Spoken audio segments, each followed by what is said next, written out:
हाथ में नहीं था और कुछ देर के बाद उस बस से हल्का फुल्का धुआं आता हुआ दिखा था नेक्स्ट डे।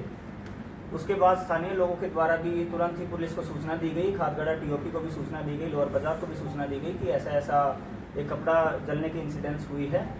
तब फिर जो व्यक्ति है उनको आइडेंटिफाई किया गया और आसपास के सारे सीसीटीवी फुटेजेस को देखा गया। उसमें ये भी सामने आया है कि जो 1 तारीख वाली घटना है, घटना से 5 मिनट पूर्व भी यही सेम व्यक्ति 1 तारीख को भी एक बस में जाते हुए दिखे हैं, फिर वहाँ से निकलते हुए उस एरिया के आसपास से दिखे हैं। और यही एक मेन जो सस्पेक्ट हैं उस दिन के। बाकी लोगों को आइडेंटिफाई करने की कोशिश करेगी बट उनका रोल ऐसा डायरेक्ट इन्वॉल्वमेंट इसमें नहीं दिखा। फिर 2 तारीख को जो ये कपड़ा जो जला था, उसके बाद उस कपड़े को भी पुलिस के द्वारा सीज़ किया गया और जितने भी रेलिवेंट सीसीटीवी फुटेजेस थी उनको सीज़ किया गया है। और जिस टाइम इसको पकड़ा गया था उस टाइम भी ये काफ़ी नशे की हालत में थे और संभवतः इन्होंने काफ़ी शराब या फिर डेंड्राइट का सेवन कर रखा था। और इनसे आगे पूछताछ में यही आया है कि इनको किसी मतलब ये जस्टिफाई नहीं कर पा रहे हैं कि ये कपड़ा अंदर क्यों लेके जा रहे थे, क्यों इनके पास उस टाइम पे ये सेम कपड़ा जो अंदर लेके जा रहे थे वही कपड़ा अंदर जला हुआ मिला है। और जो पब्लिक ने उसको आग को बुझाया था, आसपास के स्थानीय लोगों के द्वारा भी आग को बुझाया गया था। और आगे जो अन्य तथ्य हैं कि किसी आदमी ने इनको उकसाया हो या इन्होंने खुद से किया हो, उसके ऊपर इनसे इंटरोगेशन की गई है और जो आगे जो तथ्य सामने आए हैं उसके आधार पर आगे जांच की जा रही है।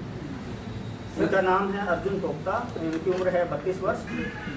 ये सिकिंद्री थाना अंतर्गत रांची के ही रहने वाले हैं, लेकिन ये जो है बस स्टैंड के आसपास ही कूड़ा चुगने का और इस टाइप का ये सब करने का डेली वेज लेबर टाइप के ये व्यक्ति हैं।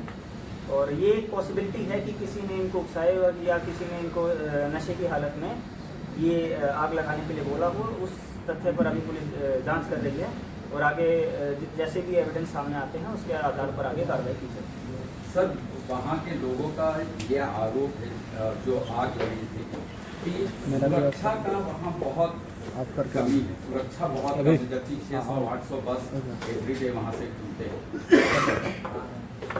सुरक्षा का अगर आप आगजनी की घटना के पर्सपेक्टिव से अगर आप बोलते हैं तो वहाँ पर जो हमारी एक खादगड़ा टीओपी भी ऑपरेशनल रहती है पुलिस की। और जैसे ही तुरंत पुलिस को सूचना मिलती है वहीं टीओपी से ही हमारे पदाधिकारी और जो जवान हैं वहाँ रेडी मोड में रहते हैं और वहाँ उसको किसी भी सिचुएशन को डील करने के लिए सामने आ जाते हैं।